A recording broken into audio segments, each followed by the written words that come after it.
third video about guns and firearms in Europe. What should you choose? Which should you choose for your defense and for the economic collapse? Well, first of all, again, you are under the law. Therefore, you cannot choose whatever you want. If you want to have a full machine gun, full automatic machine gun with RPG, rocket launchers, you are probably not going to be able to, because the law will not allow you to. So, first of all, you have to remember the law is the first step. What is possible? The second step is, what is your responsibility? Are you ready to use that? And what are the conditions where you can use firearms? And the third question is, depending on these first two elements, what can you choose? So there is no, firearms is like most tools. There's no one tool that can do all the jobs, obviously. If you want to defend yourself in your house, maybe a handgun, a revolver, or automatic pistol, or a fairly longer gun like a shotgun or a pump action shotgun, a carabine can work. If you want to go hunting with those, maybe they don't do the job, or maybe they do in the case of the shotgun, and so on and so on. What kind of ammunition do you need to use, and what kind of caliber is appropriate for what you try to do? There is no one tool that can do all the jobs, for sure. Of course, as the saying says, you know, the best weapon is the one you have, which is a sort of ambiguous saying, but certainly if you have nothing, it's better to have something than nothing. And obviously, we have cases in jurisprudence where you have, you know, people who are usually go hunting in Africa, and they have this long carabine, long rifle with very heavy, you know, caliber bullets that eventually shoot the burglar with an elephant gun. It is possible, although it is not extremely practical, and it's certainly not the best tool for that, not job, but for that situation. So the situations, and certainly in my book, I always say that you have to first of all think of what you can do with the tools that you have. And in the books, when we talk about weapons, we talk about clubs, knives, potentially spears and swords, as well as, of course, firearms. And in the firearms, just as with everything else, what you really need to think about it, first of all, is the quality, the sturdiness, the reliability. That was the word I was looking for, reliability of that firearm. You don't want something too exotic, and you don't want something that is too fragile or that breaks down, or maybe that it is even too expensive and therefore you are scared to use. I know some people who have $5,000 handguns, collector, limited series. Well, if you tell them now, drop that gun and take another one, they're not going to drop it because it's expensive. So you have to go with something that is sturdy, reliable, that is not easily breaking down, that is also of a fairly common caliber and making, so that you can easily repair it and have your gunsmith repair it, or you repair it yourself, and also have the ammunition that is fairly standard in your country. And that is really different from one country to another.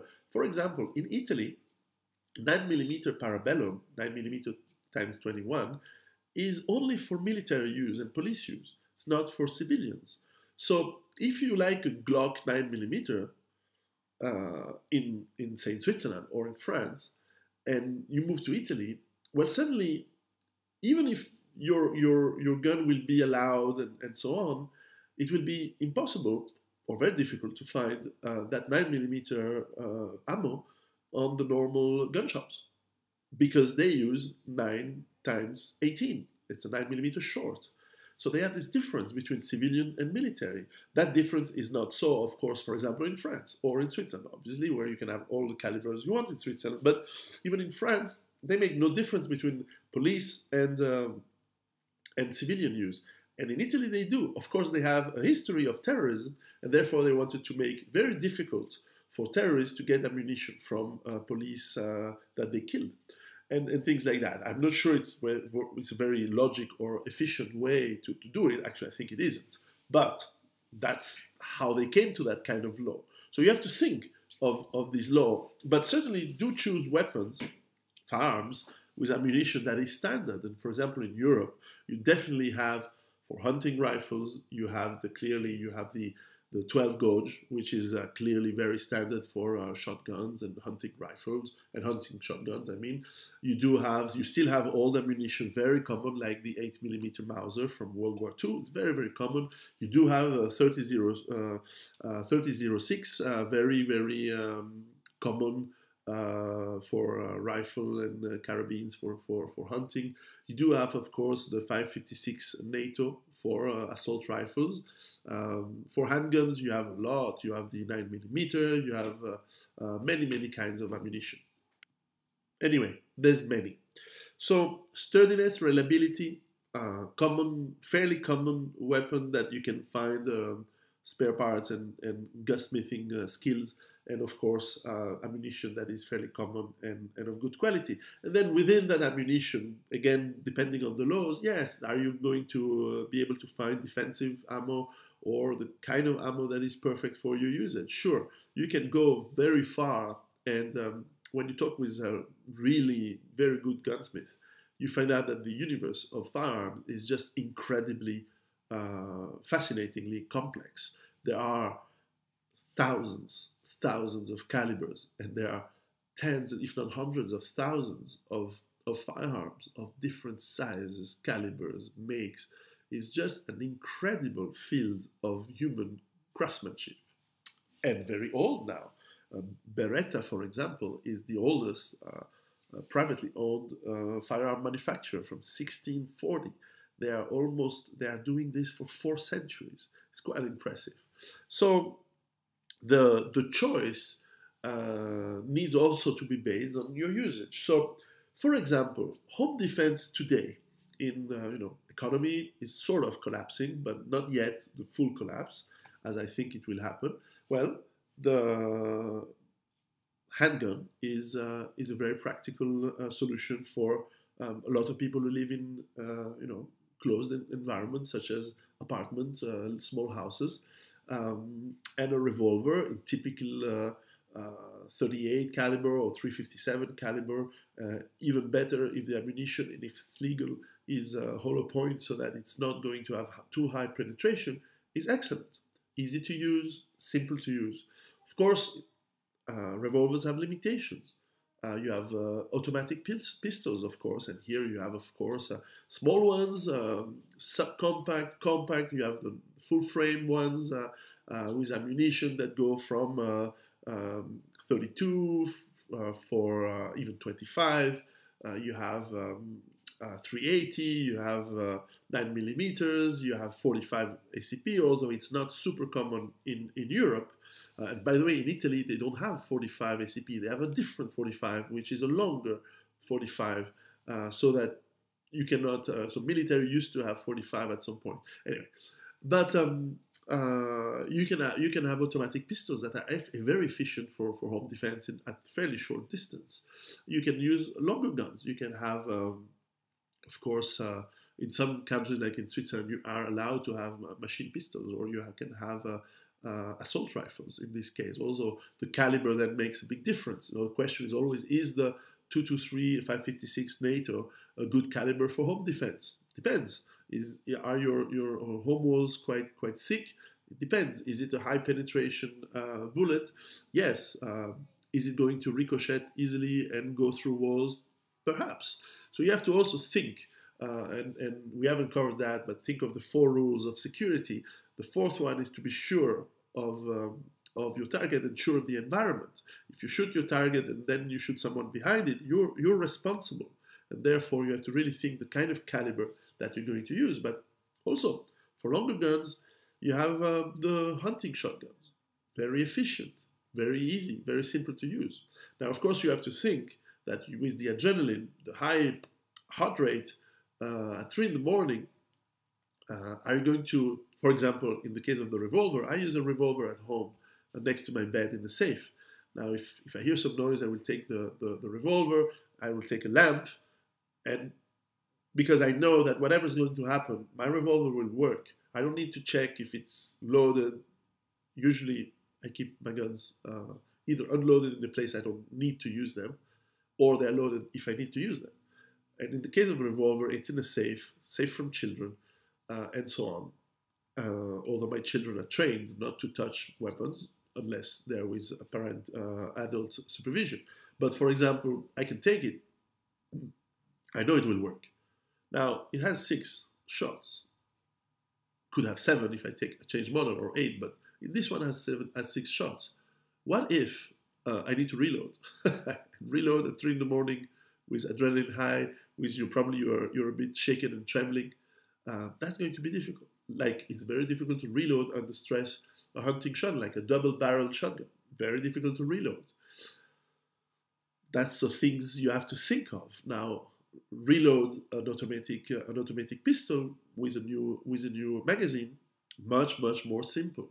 But all these things you have to think, you have to train. Training is very important.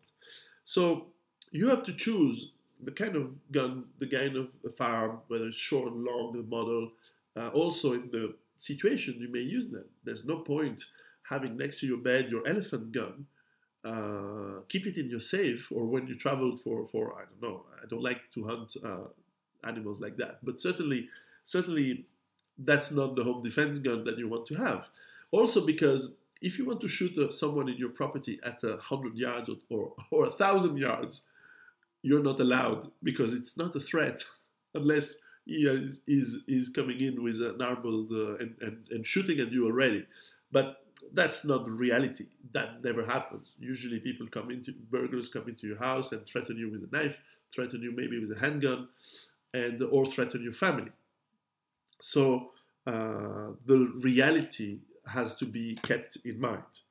So if society collapses, then you will need other type of weapons that will fit other situations and scenarios. So clearly the handgun is becoming, in that case, a very good, if not indispensable, in my opinion, secondary arm. And you may even have a tertiary arm if you have 2 on you, which I usually do have when I train. Now, what is important is your main firearm. And your main firearm can be very versatile, like a tactical carabine, and people like the M4s from the United States, but I like the SIG, the 550 series models, because they're Swiss, and it's easy to find the spare parts. They're very common here in Switzerland. If you're in other countries, you have excellent choices from FNs, you have the AKs families, you have CZs, and you have a lot of range of, let's say, 9mm submachine gun or similar, with different calibers, or you can go to indeed assault rifles, and some people even like assault rifles in 7.62 NATO or 308 type calibers. Some people even like to have also some fairly longer range guns in usually 308 or 754 times 39, which is usually more of Eastern European origin. But certainly, in case of economic collapse, your job will mostly be to defend, as I explained in my books, your property, your loved ones, the area you are. You have to organize yourself with the people around you, because this is the reality. You're not alone. You're not defending your log cabin. Most people will have to defend a small town, or an area of a small town, or a small village if you're homesteading outside in the woods. Of course, you also have to defend your home. But here you're extending what defense means to a much larger perimeter. And for that perimeter, you need different weapons, and therefore you different tools, and therefore different weapons, and different potential ammunition and calibers, and also different quantities at home. And you may want to equip people who have no firearms that join you and that you can trust. So all of this concept of collapse, again, it's not Mad Max. It's something that you can witness, of course, in Argentina, and you can listen to the videos of fertile on YouTube, but also it's something that I've studied and discussed with veterans from the wars in Yugoslavia, or something that I've seen myself in Africa, where you just don't stay at home when everything is collapsing. You have to organize the defense of the area you live in. Otherwise, sooner or later, someone stronger will come or will try to come, and eventually you're at risk. Doesn't mean that you die, doesn't mean that they get killed, but you're at risk. And the point is to avoid risk as much as we can. We are not soldiers, we are fathers, farmers, family members, community members. We're not the Wehrmacht. We're not going to invade Poland. We want to protect and defend our countries, our loved ones, and therefore we need to organize it. This is where the concept of militia, that is dear to United States and to Switzerland, comes very importantly again. The army may not be around. The police may not be existing anymore in times of crisis. Therefore, we have to organize ourselves. And also it will give us strength in terms of negotiation power, not only against others, but also with eventually new government. Governments will always come back. As much as we dislike government and the state, they're always around. And they will always be around. Hopefully small and not very powerful. But what if governments come, or invasion from someone else comes in? Well, you will always have to negotiate at some point. And negotiation, whatever form it may be, whether it's peaceful, friendly, or unfriendly, is always a question of strength. If you're weak, you're in a much weaker and not as good position as if you're strong. And strength comes from organization and comes from having the right tools.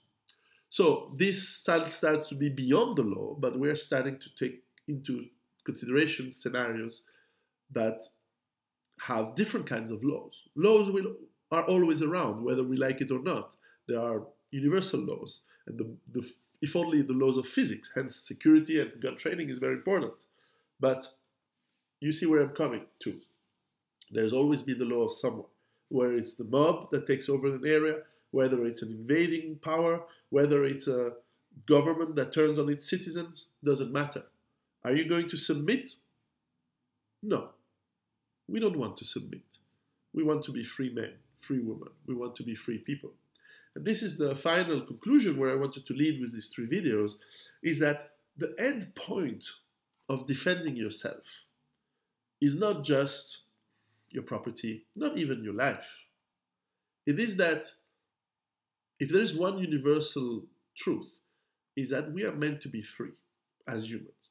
And free doesn't mean to be alone, doesn't mean to be an individual. We can be free as part of a group. Actually, that's what we are anthropologically meant to be. But free, not subservient, not slaves. Our world, existing governments, existing world powers want, most of them, turn us into slaves. No fucking way. We are meant to be free, and we will defend our freedom. We will defend our freedom as long as the laws are good and reasonable, and we will follow these laws, and we must follow these laws. But if these laws collapse, or if a government becomes tyrannical, dictatorial, and we have seen many of those in Europe, and you are seeing this, by the way, if you watch us from the United States, you are seeing this in the United States, that this is the direction things are going worldwide. Soon China is going to be more free than most of the West. Well, then it is also our duty to be ready for that possibility. And therefore, strength is very important.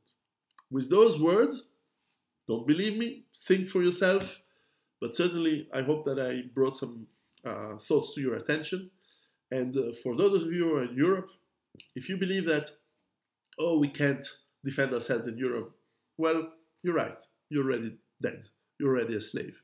If, however, you think that you must, then you will discover that the law allows you to defend yourself, because we are on the process to dictatorship and slavery, but we're not there yet. We have still the means to do something about it. So think, be ready, prepare, and be responsible. Take care.